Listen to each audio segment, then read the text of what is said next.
Welcome to the Fantasy Champions Fantasy Football Podcast.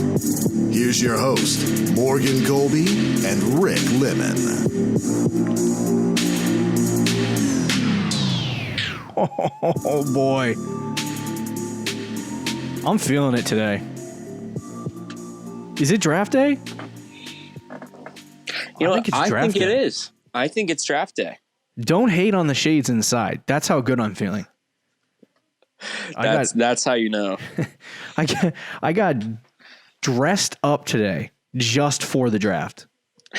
You think you're partaking in the draft? I think I'm there. You're gonna wear a suit tonight. I'm going to walk out of my house inside like I'm walking down the red carpet preparing for this thing.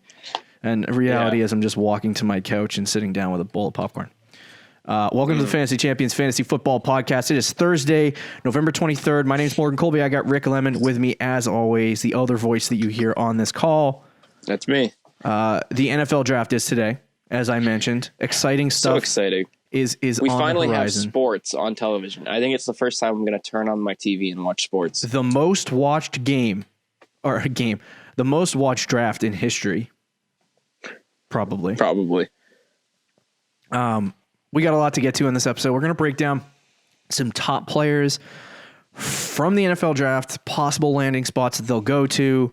We'll probably spend more time on breaking down the player itself and discussing landing spots and more about how those landing spots will affect on the next couple episodes as we break down what happens in the draft next week. But anyway, stick around for the breakdown. We have some quick news before we start the show. Before I get into that, check out our website at thefantasychampions.com. Check out Adam's article series before the draft tonight about all these players. It gives you a condensed, smart version of breaking down players if you haven't done it already. So check those articles out. You can follow us on Twitter at the FF Champs, on Instagram at the Fantasy Champions. Also, check out our handles underneath us and follow us as well. Like us on Facebook at facebook.com/the Fantasy Champions. Subscribe wherever you listen: Apple Podcasts, Spotify, Stitcher, YouTube, and click the bell on YouTube for notifications. Leave a review and share this podcast with your friends. Let's go. Wow, I'm pumped. So, I didn't know how to feel about this on the show on Tuesday, right before we finished up recording. There was a report that there was some truth from because Ian Rappaport always softballs into the news. And Adam Schefter just drops the news. Hits it with a hammer. So Ian Rappaport was like, "Oh yeah, guys. By the way, Gronk might want to come back to go to the Bucs in a trade. That might happen." And then literally, we got the news right after we record the podcast. We're sitting there talking about it. We're like, "Oh man, if we could get a first round pick, that we had a little bit of hope for." Maybe we overvalued Gronk slightly. I was hoping we could get 13 or 14, and just swap 23 and Gronk. But, that didn't happen. For a guy who's on a 1-year contract. Gronk gets traded within 20 minutes of hearing that information to the Buccaneers, reunites with Tom Brady, and he's coming back to play, by the way. So, as Patriots fans, I feel like we got shafted. As New England fans, we've been stuck inside. We lost Mookie Betts in baseball. We lost... the only two teams left that have any relevance are now sitting at home doing nothing because of coronavirus. And we have Gronk being traded and Brady leaving. So kind of a slap in the face to us.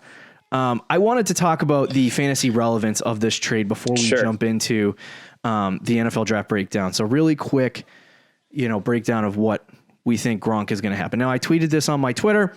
I personally think there are 3 receivers there. Anybody who justifiably believes that Rob Gronkowski is going to be a successful, anyone that believes that all 3 of those guys are going to be successful fantasy assets next year, it's crazy. One guy's going to be left in the lurch. It's not going to be Chris Godwin. It's just like the Rams last year. Yep. It's not going to be Godwin. For sure not going to be Godwin unless they bring in another slot receiver. Brady likes tight ends and slot guys. If they trade Julian Edelman, Chris Godwin's in trouble. Yeah. But I think Godwin's okay. So right now it's between Gronk and Evans. Our writer, Adam Hutchison, he said that he would think that, I believe he said it, maybe it was somebody else, but he said Gronk. He said that it would probably be Gronk not having success next year. I am not.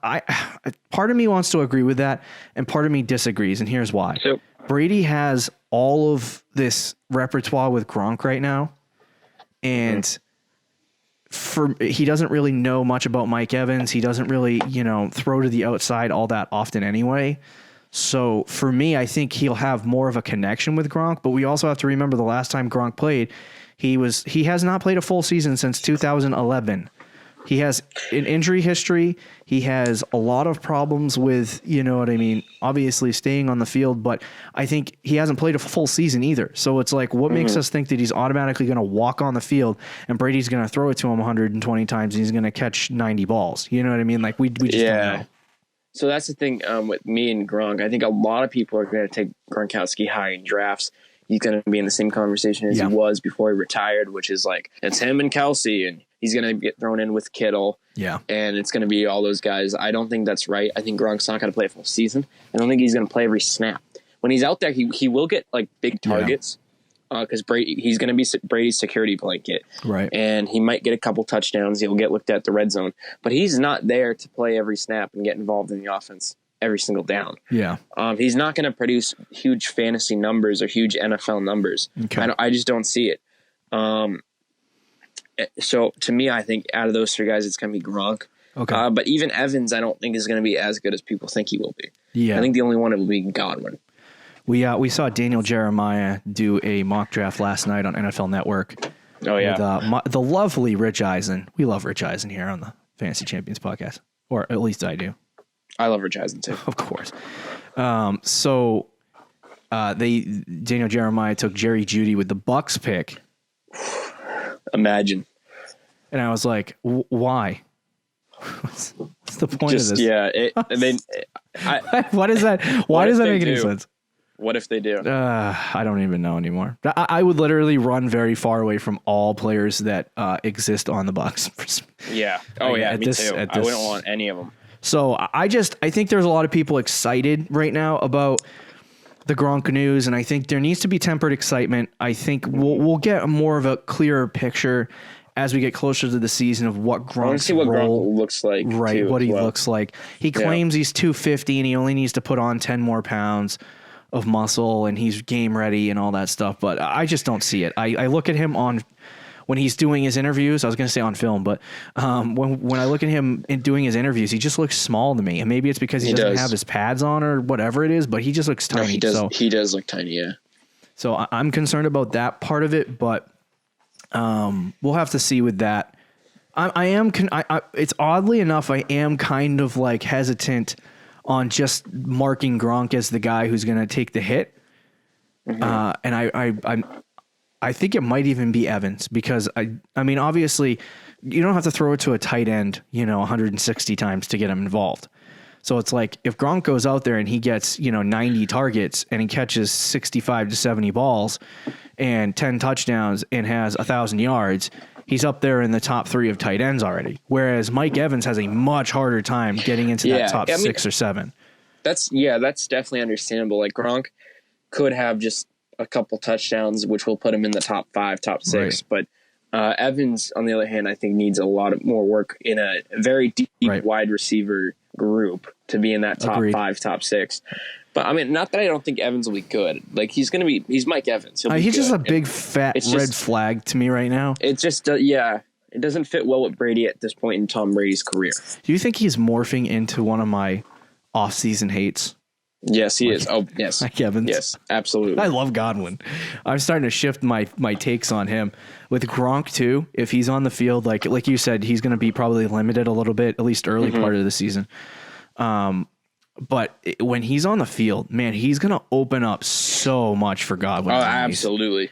Like, I am starting to really like Godwin this year, and I'm willing to maybe pay that second-round price on him, but if he's a first-round pick, I'm out. I'm done. I'm not. Oh, yeah, me too. I'm not touching that.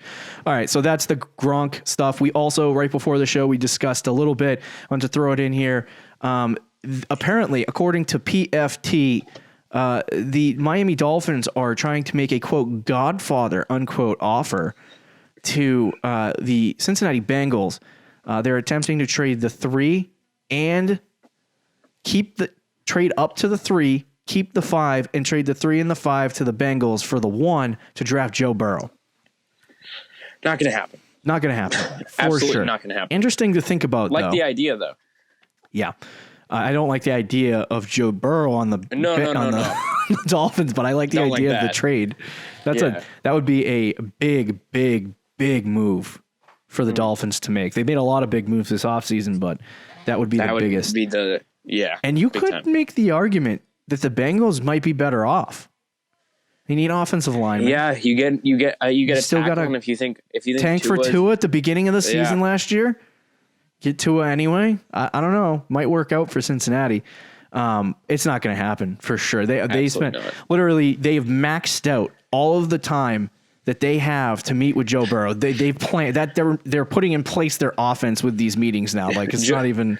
Yeah, Joe Burrow has already been getting his jerseys sold around Cincinnati the last 2 months. So it's not going to happen. But no.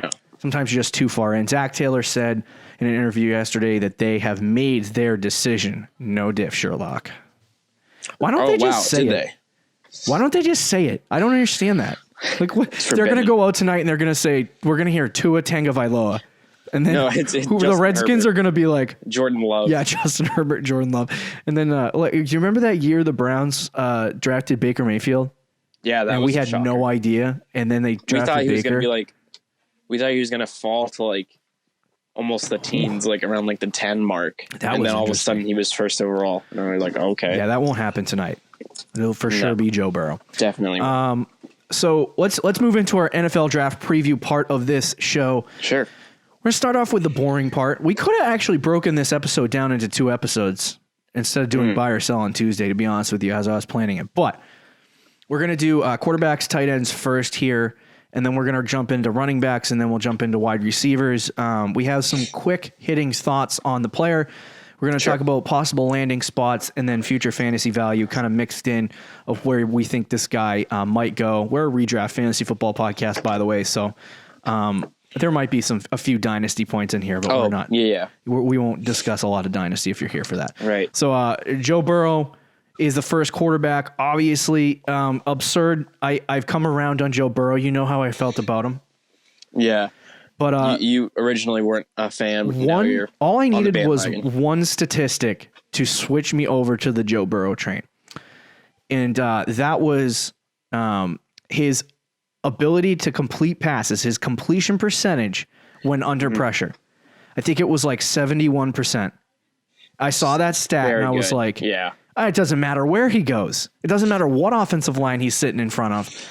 If he can do that, there's a trait that you see in a lot of quarterbacks that come out of college, right? And there are some guys we'll talk about a little bit. We'll probably talk about quickly on this episode, but Justin Herbert, who are extremely talented, can throw the ball down the field well, but they just don't possess this weird trait in them that makes you think. I hate to call it an intangible, but I guess that's what it is. But he just doesn't seem to have that trait. Whereas Joe Burrow, you look at guys when you look at guys like Patrick Mahomes, right? I'm not comparing. Yep. I'm not comparing him to Patrick Mahomes, by the way.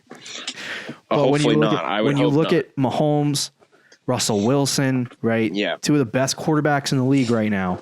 What do? They're able to create under pressure. They're able to make plays under pressure. They're able to make something out of nothing. And when you put on the Joe Burrow film, that's what I see. I see the ability to not only like the rip open his chest, look at his heart thing. He wants to win. He wants to fight. He wants it bad. Where he came from, his story, that all lines up. He's not a trash bag guy who has been handed the silver spoon his whole life. You know what I mean? He's a guy that wants to fight and earn his job. So that's great news, but it's not even just that. It's his ability to make plays when there's nothing there. And if you're going to Cincinnati with a terrible offensive line, with a lot of good offensive weapons around him, it's a good landing spot for Joe Burrow. Yeah, I mean, I've seen a lot of player comps of Tony Romo and stuff, and I think that makes sense. I think he's a little more mobile than Tony Romo. And the quick release, the accuracy, it's not known for his strong arm. Joe Burrow has a good arm. But it's not like Herbert. I think Herbert has a stronger arm. Yeah. But but it's good enough. And he does nothing like really special. He just does everything well. The decision making is very good. And you've seen what he can do with a very talented offense around him. He can be the best player in college football, and he wasn't even close, really. Oh, I mean, the year he 60 had was touchdowns? Ridiculous. Absolutely ridiculous. He had 60 all-purpose touchdowns. He's playing in the SEC. He's playing at LSU. It's not like he's playing in an offense that has quarterbacks that have inflated numbers every year. Like LSU is not that type of. I mean, how many quarterbacks come out of LSU year to year? It's not that many. Right. So to see the numbers that he produced was just absolutely ridiculous. So I do think it's a good fit in Cincinnati too. Like you were saying, they have AJ Green, Tyler Boyd, John Ross, Joe Mixon. They have weapons on that team. The offensive line isn't great, but as you noted, he has a good completion percentage under pressure, which I think it will help in the NFL. I mean, big time will help in the NFL. I think fantasy value for this year, it's not. He could be. I think week to week starter. Definitely like a stream option, right? But I wouldn't draft him. So by any means. I would be, to go against that point there, I would be more willing to draft Joe Burrow 14 or 15. In the 14th or 15th round? Yes, 14th, 15th round in fantasy drafts. So I will preface that because it's the draft preview show and we don't want people to be like, what are you talking about? He's the first overall pick. Guarantee we get some people in the comments to say that. I think one thing that stood out to me with Joe Burrow and Tua, and I think a little bit of a difference that we'll talk about here for those two guys, is that Joe Burrow ran 128 times in 2018 and 115 times in 2019.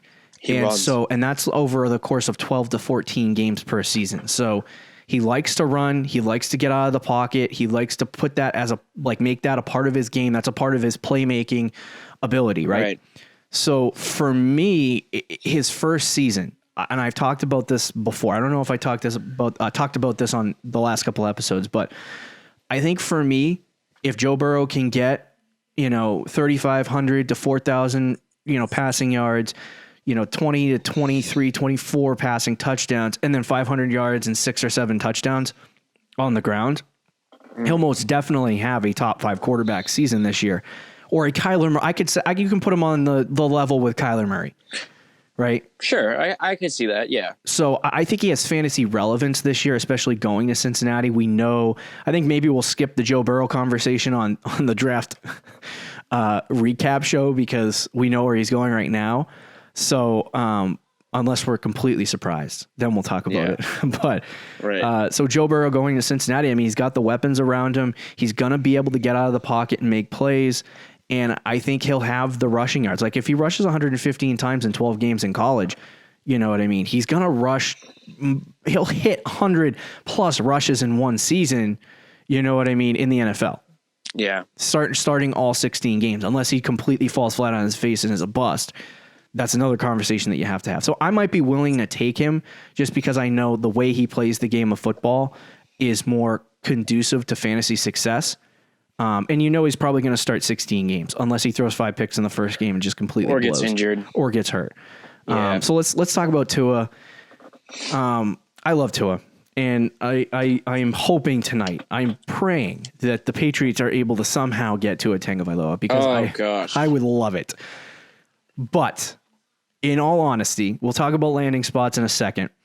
But Tua, to me, he's not going to be as good a fantasy option to me as Joe Burrow will be if both are a success.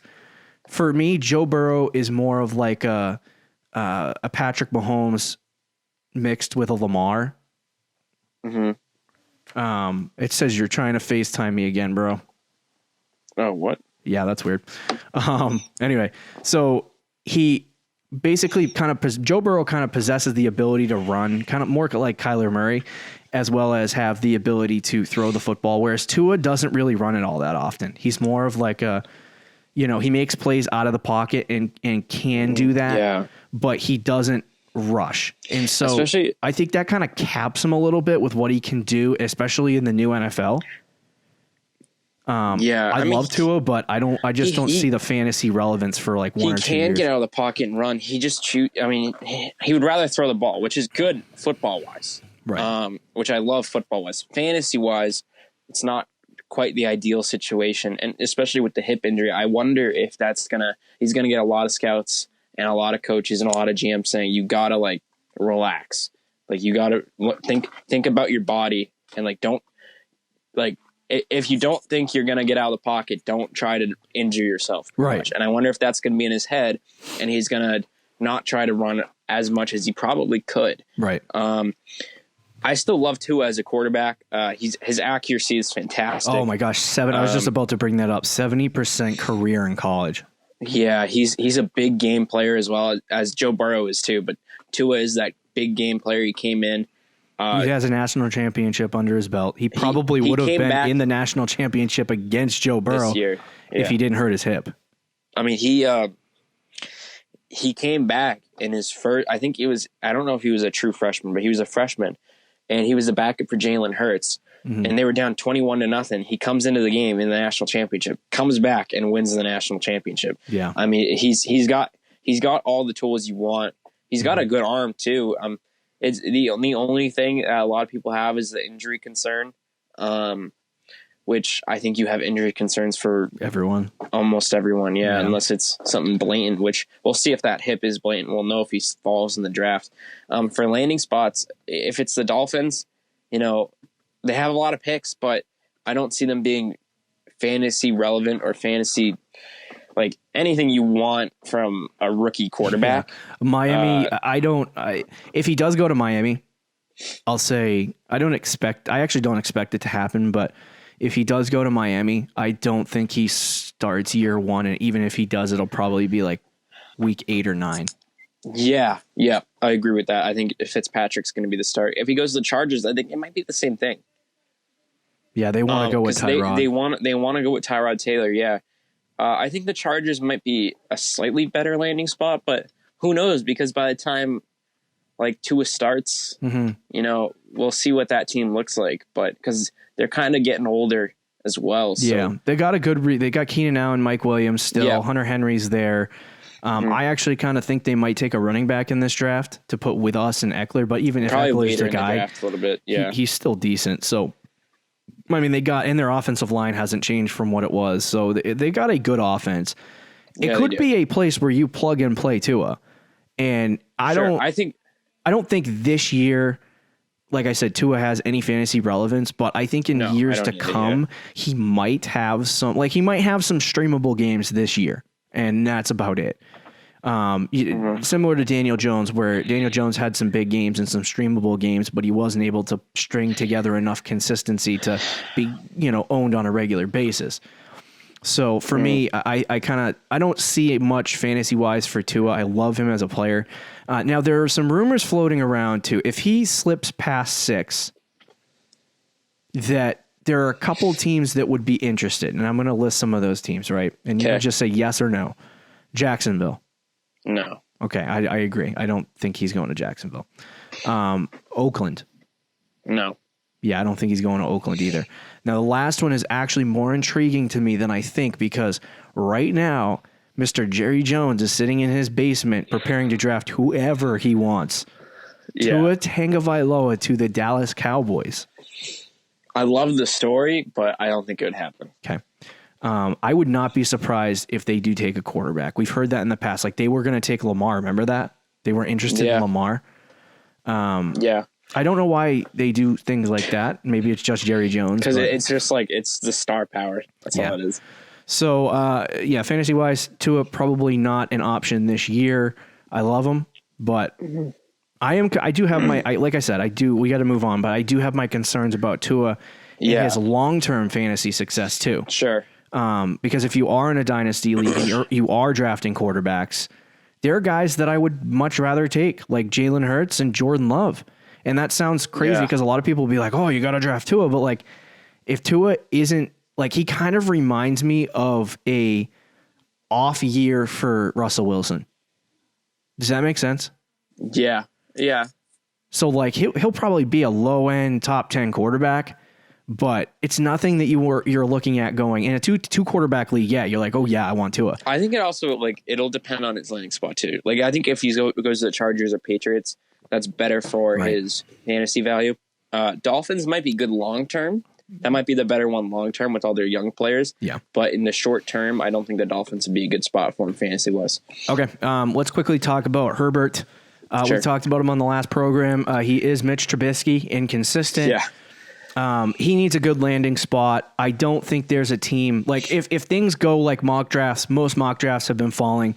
Joe Burrow, Cincinnati, Miami, Justin Herbert, Chargers, Tua Tagovailoa. If that happens, Justin Herbert to Miami is Herbert. I don't like it at all. He will not. I don't think he's going to start a game for Miami this year. And if he does, he'll be Josh Rosen kind of in a similar sense. Yeah, I think it'll be I like Justin Herbert. I just think it's just where he lands. Yeah, I mean, I like Herbert too. I actually have him ranked 4th among my quarterbacks. I have Jordan Love ahead of him. Yeah. But I think Herbert though, like, is still like a first round talent, and I think it depends on the landing spot for him. He needs to be very, rubbed. very much. He needs to be massaged. He needs a very good coach. I would prefer if he's with an offensive minded coach as well to sort of help him with some of the mistakes he's made in college and like, okay, why didn't you do this? Or why did you do that? Some say Oregon didn't use him the right way, and that's why a lot of the inconsistency showed on film. And when I watched film back, I did see a lot of their, like, Oregon's offensive schemes put Herbert in the worst possible situations, and he was able to get himself out of it. But it's like, it's just not a great offensive system at Oregon, and they play a different system than you would think. So, like, the thought process is get Justin Herbert on a team that can groom him, and then he'll be a good fantasy option in the future. But he just screams Mitch Trubisky. He does, yeah, absolutely. And I think I agree with you, but that's sort of why I want him with a good offensive mind. I mean, they don't have to be a great offensive team, but if they have a coach, a good offense coordinator, a good quarterbacks coach, or a good head coach with an offensive mind, I think that will very much improve Justin Herbert long term and short term. So I think, I don't know, I just don't want him on the Dolphins. Yeah. I think there arguments can be made, similar landing spots for Herbert. The Chargers, the Dolphins. Yeah. I think the Raiders, the Jacksonville Jaguars. I think the Jaguars have had actual interest in Justin Herbert, which I wouldn't like that. Now, to finish up the quarterback discussion really quickly, I would like to make a small argument on this whole situation that people really do believe this is going to go at 5 and 6, Herbert and Tua. Mm-hmm. I don't think so. I think both teams are going to take tackles. You think both teams are taking tackles? I do. And interesting. I think there's going to be, what's going to happen tonight is Miami will, and I hate to make predictions to be like everyone else in society, but I think Miami will trade up to 3, draft a tackle, right? And then I think that there's going to be, after that, there's going to be a run on offensive linemen. And it's going to go all the way down to 7. And then the only question for Justin Herbert and Tua is going to be, do we get taken at 9, right? To Jacksonville. So after that, then it's like a slip all the way down, because I think Herbert can fall to Miami's 2nd first-round pick, and they'll take him there. And then Tua might fall all the way to New England. I just have a feeling that that's what's going to happen. A lot of people have been saying that whatever happens in the first round is not what people are going to expect. And I think a run on offensive linemen is very reasonable to that. I think this is a stacked offensive line class. There's some great tackles in this draft, especially like the top 4, like 3 or 4 guys. So I could see that. I don't think Tua would fall all the way to 23. Doesn't mean the Patriots wouldn't take him. I think if the Patriots are going to take him, I think they'll see him falling, and you'll hit like around 15, 16 and be like, we got to trade up for this guy at that point. Yeah, definitely. I see that. Same thing.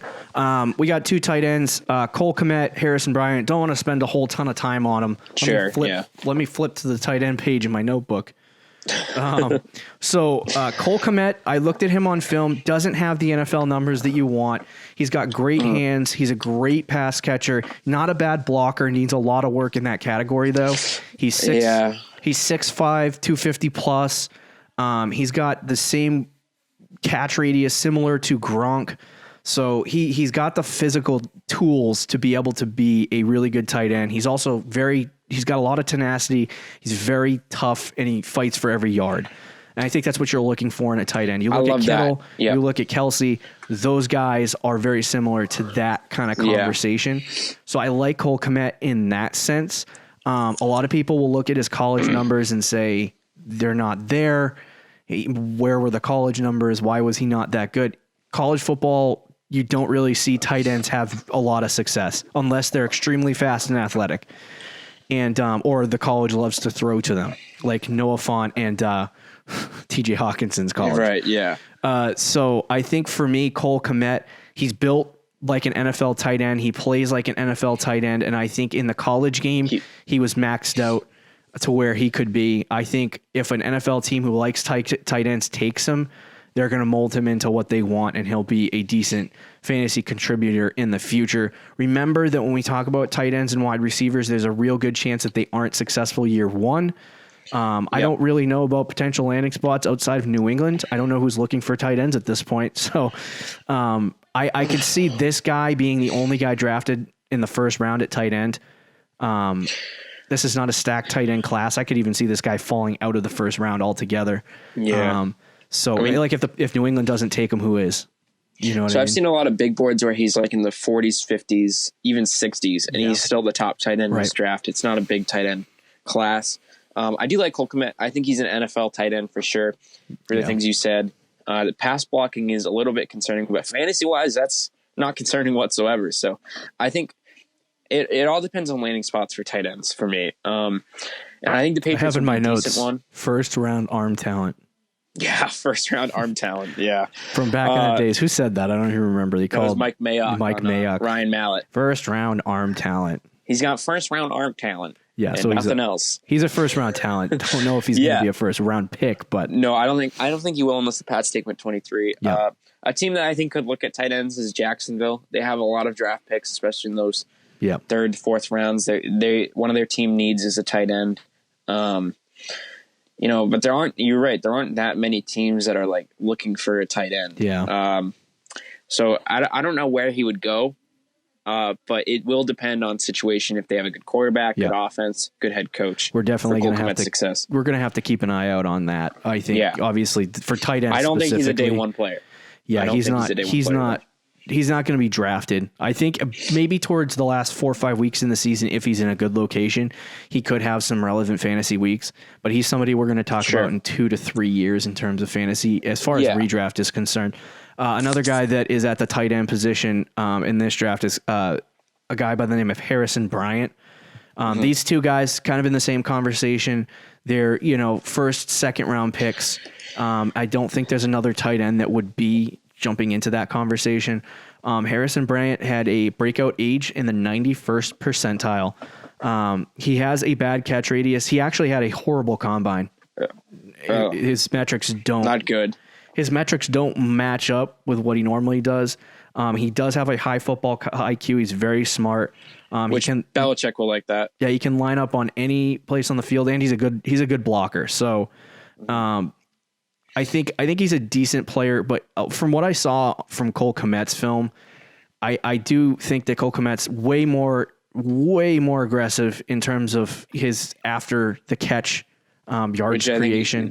Definitely important. Harrison Bryant does show that tenacity on film, but he also doesn't have, when I say bad catch radius, I mean like he's a body catcher. He's a guy that jumps up, tries to make sure he tucks the ball to his body, and that's it. You know what I mean? And he braces for the hit. Whereas when you watch Cole Kmet on film, he's like excited the hit's coming. Yeah. Which, I mean, you look like you mentioned like the Kelsey Gronk thing, and I was telling you this earlier. You look at the top tight ends in the league, and typically they're kind of big personality guys that like go crazy after a 10-yard catch, and like they're looking for contact, they're looking for all this stuff, and I do see that in Cole Kmet. Yeah. And I think Cole Kmet is better when it comes to that. Bryant, on the other hand, I do like the pass blocking thing and the ability to block and the run block. And that's something that I watch here. I just keep flipping my wrist in case anyone's wondering. Because we're running out of time already. Kyler Murray Players Tribune. We got to watch this 6-hour draft special on NFL Network. Yeah. Anyway, but no, I think Harrison Bryant though, like I think actually Belichick I think the Patriots might actually take Harrison Bryant over Cole Kmet if it comes to the Patriots drafting a tight end. Yeah, and it will be in the second. I don't think the Patriots are going to waste a first round pick on Cole Kmet. I think Harrison Bryant might fall to the third round, and if that's the case, that's perfect. They have 3 third round picks. Yeah, he's a high IQ guy with the ability to block. So I think Bryant might be the guy for the Pats, and in which case, I don't know where Cole Kmet's going to go. Yeah. We'll have to see what happens with tight ends. Obviously, tight ends are probably the least. I do a little bit of research on tight ends for drafts every year for fantasy football. Yeah. Just for I think it also depends. Go ahead. Last year was a big tight end draft. This year's not. Yeah, for sure. I think that people who wanted tight ends got them. So, yeah, exactly. Yeah. Let's talk a little bit about the running backs. Jonathan Taylor is the first one on the board. I was telling you about Jonathan Taylor. Yeah, you're in love with this guy. I found my new Ezekiel Elliott. That's for sure. You mean your new David Montgomery? Yeah, my new David. Don't even say that. Don't even say that. Don't hurt my soul. I love Jonathan Taylor. I think we were talking before the show. Jonathan Taylor has the same kind of, not at the same level of DeAndre Swift, but he's kind of got the same speed as Swift, but he also has the power that Dobbins has. And he's a better decision maker than both of them when it comes to running the football. So to me, I actually think Jonathan Taylor is going to be better than these two guys. I would take him, if you're in a dynasty draft, I would take him as a first running back off the board. I don't see J.K. Dobbins. I guess it all depends on landing spot at this point. Like if we're just sitting here right now and you're drafting in your dynasty leagues drafting before the draft, I would take Jonathan Taylor. But it definitely depends on landing spot. But just watching Jonathan Taylor on film, man, he looks like an elite talent. Like he has all of the physical and mental attributes to make the plays. He's not perfect every time, but who is? Right. So I really like him. As far as landing spots, you got all the teams that need running backs. I think the Rams will be in the conversation.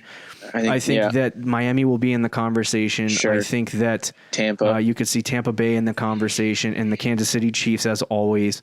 But I don't know who wants to take Taylor in the first round. He should be the first guy off the board, in my opinion, but I think that there are other guys that people are going to look at in this draft. So I'm not super excited about Jonathan Taylor's prospects of where he lands, which would be unfortunate. But I do look at him and I see that Zeke, Saquon Barkley kind of style running style, I should say. I really like Jonathan Taylor. I don't know. I mean, I can see why you like Jonathan Taylor though. For me, with these three guys though, it's like, I think it's all going to be about landing spot. I think they're all very similar. I like all three. I think all three of them can be NFL running backs. My personal favorite, I don't know. I really don't know. I think it's Dobbins. I think Swift. I was there. I was there too. When I was watching film this morning, I was between Dobbins and Taylor. And then when I watched Taylor film, I was like, no. I think Swift, though, actually did and he's probably third on my list. I think he's third on your list. But I think he might have the most raw ability. Yeah. Like, I think they're all very similar. Like, Swift is his quickness is unheard of. But Taylor, what you said, his combination of speed and physicalities, I think very important. Right. His decision making is good. I don't know if it's the best of the three, but it is very good. And it's going to be about landing spots though for all three of these guys. I think the best spot for Taylor would probably be the best spot for all three of these guys would be the Chiefs. The Chiefs, obviously. But I think the Chiefs are going to take Swift because I think that Chiefs want that speed guy. It fits their offense the best. I think Taylor. This might hurt your feelings, but I think he might go to Miami. Gross. I don't even want to. Like, if they get a good offensive line, I guess it's all right. If they draft a tackle, would you be happier if they draft a tackle? I would be much happier. Yeah. Let's talk about J.K. Dobbins a little bit. Now, Dobbins, the first thing I look at, combine metrics mean nothing, right? We were talking about the Wonderlic score after the last podcast and how it really affects players. And, it doesn't really have a great indicator of success in the NFL. It just really tells you how fast you can respond at, things coming academic at you, questions. I guess. Right. Yeah. He says academic questions, which is exactly what it is. So the Wonderlic score has a impact, but I don't think it's it's a part of determining a player's success in the league, but it's not the indicator. Like, you're not going to look at a bad Wonderlic score and this guy's an idiot. You know what I mean? He's never going to have success. So you can't really look at it at that. But anyway, so combine metrics are a little bit hard to figure out and how it actually has an impact on the player. And, there are guys who have terrible combines that work out in the NFL. I look at Dobbins, and when you look at the running back position as a whole, what I look for at the combine is how fast can the guy run, at least the running back position, how fast is the guy, right? And how many bench press reps did he get? And so for Dobbins, he had 23 bench press reps. He didn't run the 40, but last time he was clocked running the 40, which was his freshman year, he ran a sub 4.5. So those two things put together really has me intrigued. He's a good pass catcher, which is great news. I love that. He's a decent, which is why I think I have him number one. Decent route runner. I could see this guy either going, Nick Ercolano from BDGE projected that J.K. Dobbins is going to go to Miami, which is interesting. It's the first running back off the board. I think there's a possibility that he goes to Kansas City. And with the 32nd pick or maybe a second round pick, I think there's a chance that he goes to Kansas City. I think he kind of looks a little bit like, I was going to say Alvin Kamara. That's not right. He looks a little bit like Kareem Hunt in his play style. He's a little stronger, but he's fast. He can be physical when he needs to be. So I really do like J.K. Dobbins. But once again, we talk about this. It depends on where he lands. Kind of conversation, and I think that if he lands in a spot where he's going to be a committee back, then it's not even worth it for fantasy. You know what I mean? Right, absolutely. I mean, the thing with the difference between Taylor and Dobbins for me is Dobbins' ability. Dobson. You wanted to say Darwin Thompson, didn't you? Because he's going to the Chiefs. Aaron Dobson. Wide receiver for the gross, dude. Yeah, gross. It was I think a first round pick or a second round pick. Ended up blown in chunks, but. Aaron Dobbins, J.K. Dobbins. Yeah. Do you want to know what? Never mind. Continue. I was going to try to say his real name. I think it's Jacqueline, but I'm not sure. J.K. We'll just leave it at J.K. Dobbins. Just really wanted to screw you up now that you're having trouble saying. I know. Jeez, the difference between him and Jonathan Taylor for me is I think they're both, very talented. Okay. Good decision making. Fast, strength. All that stuff. I think the difference to me in the modern NFL, you need this is the pass catching. Not that Jonathan Taylor's bad. Yeah. He's fine. But I think Dobbins is just the better pass catcher, better pass route runner, which I think is perfect fit for the Chiefs. Like you said, I would take my pants off if he's with the Chiefs. I could also see the Buccaneers. If any of these guys went to the Chiefs, the pants would be off. Yeah, true. Brady's going to want like a James White type player. And I think they want maybe even do more. The Bucs have signaled very hardcore that they do want a workhorse. You know what I mean? Yeah. They want Brady's never actually had that, by the way, which would be kind of interesting if they do have a workhorse back. But I think they want an all-purpose back, an all-around back that can do multiple things. Any one of these running backs will do it. I don't think they are going to draft any one of these guys. They might. Who knows? We might be shocked. They might take them with the 14th pick. Oh, I don't think they'll take him. I think more of a second round pick. Yeah, no, I agree with that. I don't see him taking. I'm just saying they said the NFL execs say they're going to shock us, so a running back at 14 for the Bucs would be pretty shocking. Yeah, that's true. But yeah, I love Dobbins. He's the number one guy for me. Yeah. But it depends on the landing spot. Where is Swift for you? So Swift is third. Swift is third for me as well. But I said he might be the most talented of these three guys. He is elusive and he is quick. His name, and literally, did he decide that he wanted to be in a fast running back just by his last name? I think so. I mean, I remember watching the first time I watched tape on him. Yeah, and just saw him running. I was like, this guy's the best guy. And then the more I looked into it, and also the competition as well. But the more I looked into it, I was like, the decision making isn't always there, and sometimes those guys that rely on their legs that, and he's not super powerful. He's powerful, but he's not super powerful. And those guys that rely on their legs, it always scares me at the running back position. Yeah. Because of injuries and long term success as well. like Sonny Michel, for example, was fantastic in college. And by the time he got to the NFL, his legs were already like a 35-year-old man. And he was good his first year. But he's in year like 3 or 4 and he's already feels like he's toasted. To that point, our writer, Adam Hutchison, did do kind of a little analysis on this. And he said that when a running back has more reps in college, it doesn't necessarily hurt that player in the pro game.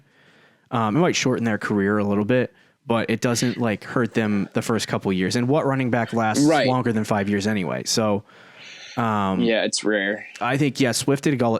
Who I think was it Jonathan Taylor or Dobbins? I think Jonathan Taylor had 320 rushes last year, so he has way more work under his belt than DeAndre Swift does. But wow. Yeah, no, I agree with all your points on Swift. Decision making was one of the things that made me put him at 3. Yeah, I think he's fast. I think he's athletic. The biggest thing for me is that, like, okay, name the let's just go down the list of the top 3-4 running backs in fantasy football just last year. You have Christian McCaffrey 1, right? Or just the top 3 or 4 running backs in the NFL that generally finish in the top 3, or the top 3 guys this year. Because I know I'm going to say Saquon, and everyone's going to be like, didn't finish in the top 10, or whatever. So Christian McCaffrey, is he fast or more of a power guy? He's more fast. Okay, yeah. I mean, in recent years, he's been a little bit more of a power guy, I guess. That is true. No, you know what? He is fast. He's both. He doesn't try to avoid contact all the time. Yeah, like there will be times where he runs. So yeah, I think both. For McCaffrey. So you go for Saquon, big, strong, powerful. Yeah, he's fast though too. He's both. Ezekiel Elliott. Yeah, he's fast. Both. Ezekiel Elliott's both, but he kind of is more in the. If you watch him on tape, he looks for contact too. He looks for contact. This is my concern: is that you said that the top 3 guys that I just mentioned, all of them, you said they look for contact. Look for contact. Yeah. DeAndre Swift, when you watch him on film, as soon as he hits that second level, right, he just falls to pieces. He can destroy corners. He can destroy safeties with his. He's a LaShawn McCoy. Athletic. Yeah, he's. That's a very good comparison. He can destroy safeties on the edge. He's a great outside runner, but as soon as he hits the second level and he hits a linebacker and he doesn't run towards them, he tries to run away from them. And as soon as they make contact with him, he crumples like tinfoil. Yeah. So I think the difference between Swift and Taylor and Dobbins is Swift is much weaker than those guys. Swift did not do, I believe he did all the combine workouts outside of the bench press, which would have probably hurt him more than helped him. Probably, which is why he didn't do it. His name. He's also. I want to say this for the sake of our audience. If you're listening and you're sitting there spelling DeAndre Swift's name wrong, it's not DeAndre like DeAndre Hopkins. It's Andre. Right. I spelt his name wrong several times, but he didn't. He did the 40-yard dash. He did not. He basically did every single workout except for the bench press. So that was a little bit concerning for me. I don't think he's not a power back. Let's not pretend. You know what I mean? Like he's just not going to be that guy. He struggles to even stiff arm people when you watch him on film. Like he can't even get that right. I think he's a good athletic runner, but he's fast. And it's like, to me, like thinking about the top running backs in fantasy football, what fast running back finishes in the top 5? Purely speed. It's been, I mean, there really usually isn't any. It's been a long time. Yeah. Like I would say probably with Sean McCoy, but when was the last time he finished as a top 5? And I'll tell you right now, playing Madden, like 5-6 years. When I'm playing Madden next year, I'll for sure have DeAndre Swift on my team because all I do when I play Madden is do outside runs and destroy people. That's why I said I think he's actually, if I was the Chiefs, he would be number 1 on my board among running backs. Oh yeah, if he goes the Chiefs, he fits that offense perfectly. The one exception, and this is my concern too, is that there's one guy on this list that and it's Jonathan Taylor. I'll just come out and say it, that has absurd balance. And, Alvin Kamara, everyone knows Alvin Kamara. Alvin Kamara is more of that speed.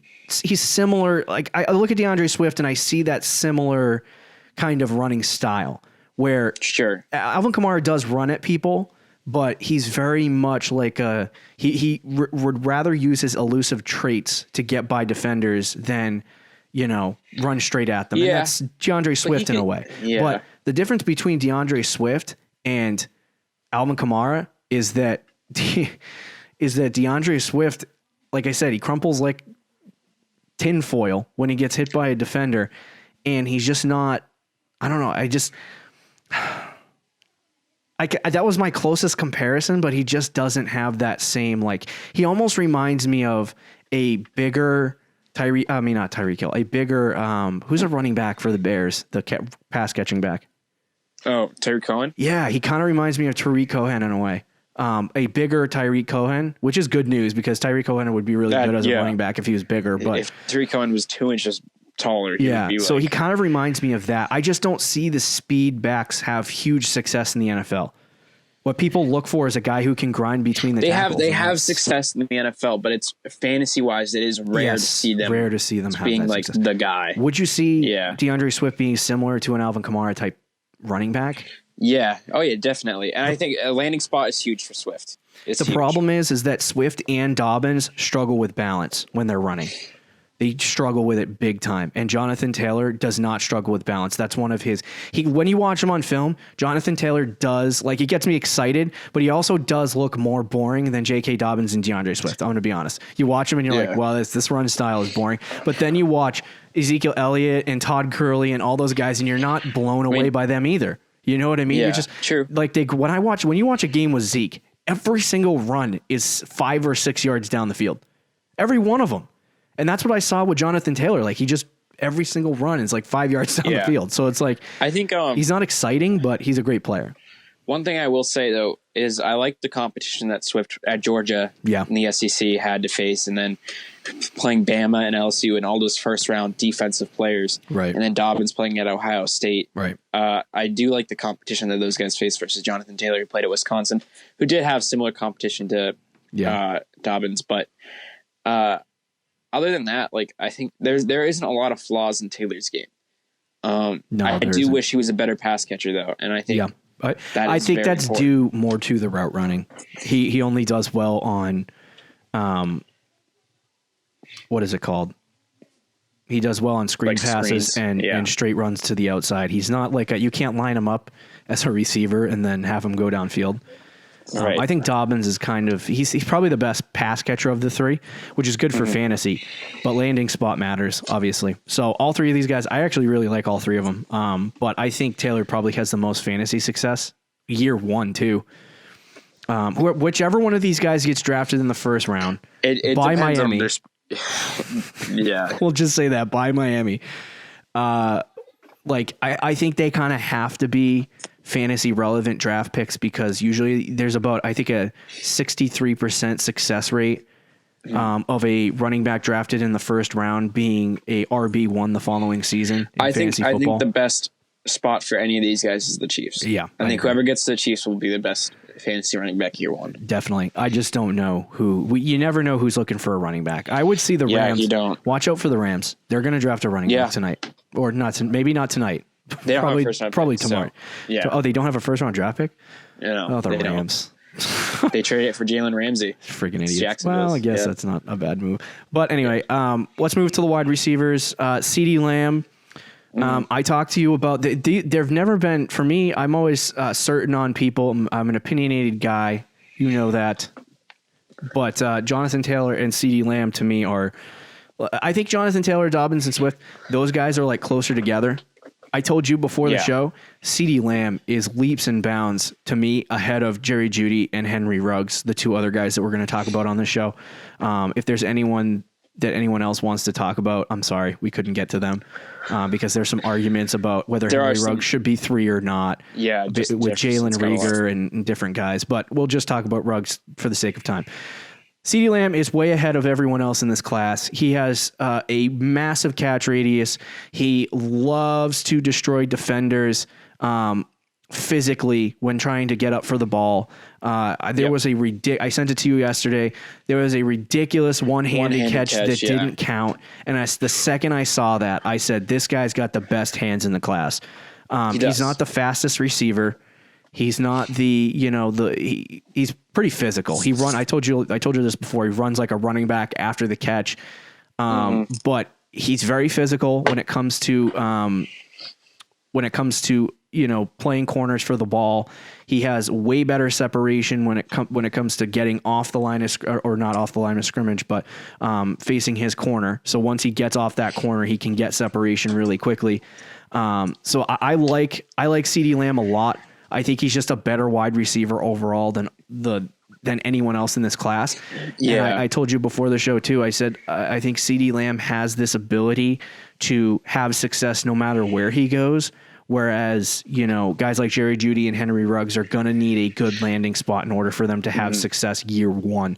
Now, all three of these guys probably aren't going to be fantasy options this year. People will draft them in redraft. No, do not draft them in redraft. We've been through this before. I mean, I think there's a chance one of them could be like in the top 15, 16. Yeah, agreed. You look at AJ Brown. Where did he finish last year? Yeah, like 15. I think it was top 20. Oh, was it like 20? Yeah. But he didn't play it, or he was very like inconsistent the first like 5 or 6 weeks. Right. I think there's a chance one of those guys can be a wide receiver too.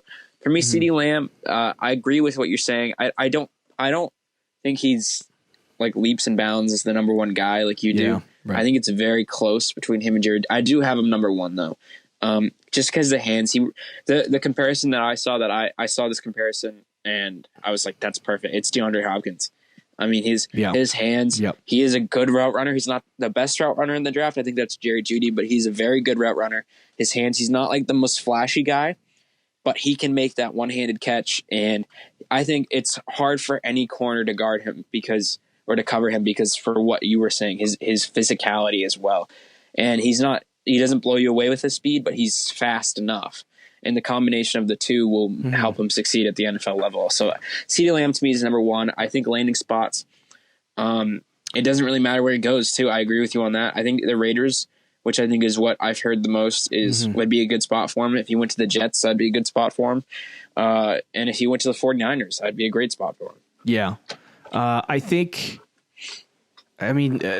don't know that it happens, but the Eagles are also in that conversation. Yeah, they would have to trade up. They would have to trade up. They're already trying to trade up to draft Ruggs. But I don't think they do that. I think the more likely landing spot for CeeDee Lamb is probably going to be Oakland. Either him or Jerry Judy. I think they're going to go after one guy and whoever's on the board. I'm kind of like, there are two schools of thought. There are 5 receivers that go in the first round, or there's 2 receivers that go in the first round. And I don't know which is going to happen. I think it's going to be the 5. I think there's going to be a lot of receivers. Yeah, true. So I think, there's no, like, I didn't really see any downs on CeeDee Lamb. The other thing I wanted to note too is that he had Baker Mayfield, Kyler Murray, and Henry Ruggs. I'm sorry. Jalen Hurts. I was trying to remember that Henry name. Ruggs is the quarterback. I know, staring right at Henry Ruggs' name in my notes. Jalen Hurts, he had 3 different quarterbacks in college, so that kind of trends in the right direction that if he goes in the NFL and he has a good quarterback, he could probably have success with them. He doesn't necessarily need the same quarterback, to throw him the ball, whereas the next guy we're going to talk about, Jerry Judy, had one guy throwing the ball the entire time. So, and he didn't have a lot of success when, you jumped into that to hurting his hip and all that stuff. So, let's talk about Jerry Judy a little bit. Sure. He's fast, he's physical, but the guy literally, he can kind of get away from any defender after the catch. And his athleticism and his speed and elusiveness is incredible. He makes some cuts where I don't see anyone else in the NFL do that except maybe like Julian Edelman. Yeah, it's true. Like prime Julian Edelman. Yep. Like his route running is ridiculous. It's the best in the draft, in my opinion. And it's what makes him, in my opinion, on par with CeeDee Lamb is that route running is special. And in the NFL, that's for a wide receiver, that's one of the biggest things I look at is route running. And he's got the best in it. It's one of the best route running I've seen in any draft in a long time. Yeah. And he is wicked fast. He's very elusive. There's one concern with Jerry Judy, and that is what you were telling me earlier. Yeah. Is his ability to fight off bigger corners that get physical with him. I don't know in the NFL at the NFL level how he's going to combat that, but I think I'm not too concerned about it because I think he will get bigger physically, and he's not small anyway. He's not like a small guy. Right. So I love Jerry Judy, and again, to me, I actually have the same opinion on it doesn't matter where he goes, landing spot. I know you have that sort of opinion because when Tua was injured, he didn't have the same success. But to me, there's not going to be a situation like if he goes to the Jets. I think Sam Darnold's good. I think the Raiders, Derek Carr is fine enough. Yeah, and 49ers, yeah. I'm not going to say Derek Carr is great. If he goes to the 49ers, I really like that landing spot. And the Eagles, I would love too. I would love the Eagles landing spot for Jerry Judy. So, yeah. I don't disagree with you. I did like Jerry Judy before I started watching film on him. If that that means anything. No, but I mean, both these guys are incredible. You saw number 2 though, right? Yeah. Oh, yeah. Of course. Yeah. The next guy that we have on our list, sorry, I dropped my pencil. The next guy on our list is Henry Ruggs, the final guy that we're going to talk about. Henry Ruggs is an interesting conversation. There's a group of people, these statisticians, who are like, don't draft Henry Ruggs. He sucks. He doesn't have the stats. He didn't have the stats at Alabama. He was just second rate to Jerry Judy and all this stuff, right? Or was it CeeDee Lamb? No, it was Jerry Judy. Okay, good. Oh, I got that right. CeeDee Lamb played at Oklahoma. So Henry Ruggs, I just couldn't remember which guy it was he played with. Yeah. So Henry Ruggs has that, statistically not that great in college. You know what I mean? He had some good years, but I don't think he ever surpassed 1,000 receiving yards or 10 touchdowns.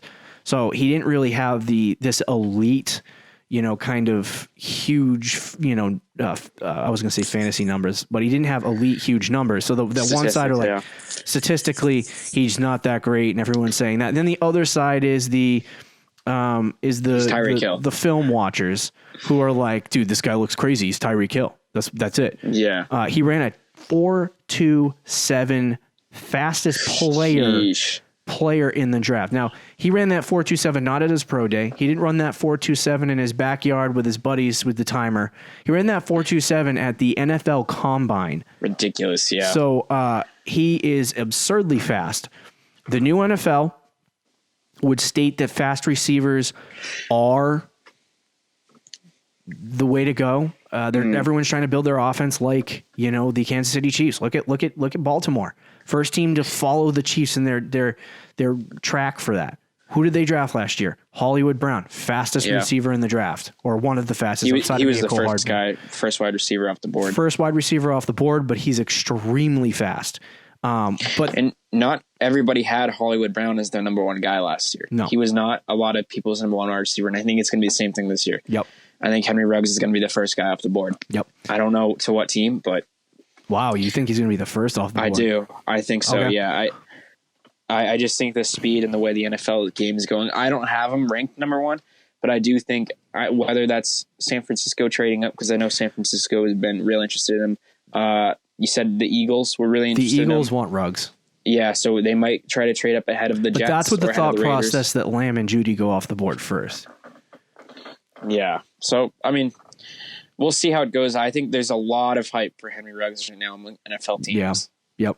It really all comes down to speed. He doesn't really do. And it is. Yeah. It's one of those things where he's a kind of player. He's not a bad. He can run a slant route across the middle, catch it, and take it to the house. He's gone. He's absolutely gone if the coverage isn't there. Yeah. So it's like he's just so fast that he's going to make plays, and that's great for Henry Ruggs, and that's great for the team that drafts him.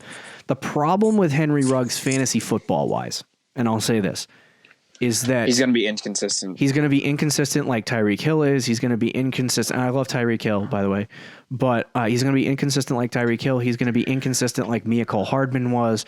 He's going to be inconsistent like every fast receiver in the NFL because they are a boom or bust type of player. Yeah. He might get 10 targets in a game and he'll catch like maybe 5 of them. And or he'll get 100 targets in a season. He'll catch 60 or 70 of them, right?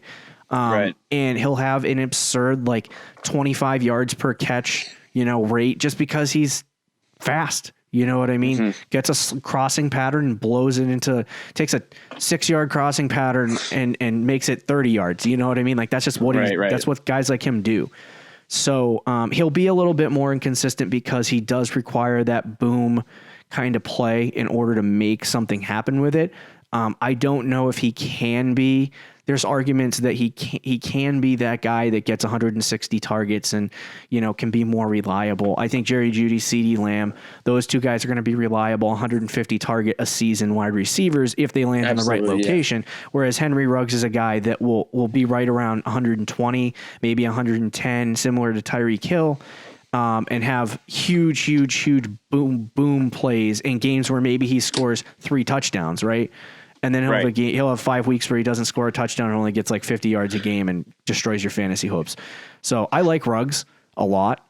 And I actually think probably year 1, Ruggs has a better chance than Judy and Lamb to have success just because of the way he plays. Yeah, maybe. Yeah. Because if you can eat the bad games and figure out if you can start him against good matchups or slow corners, you might have a good chance of predicting when he might have that big boom game.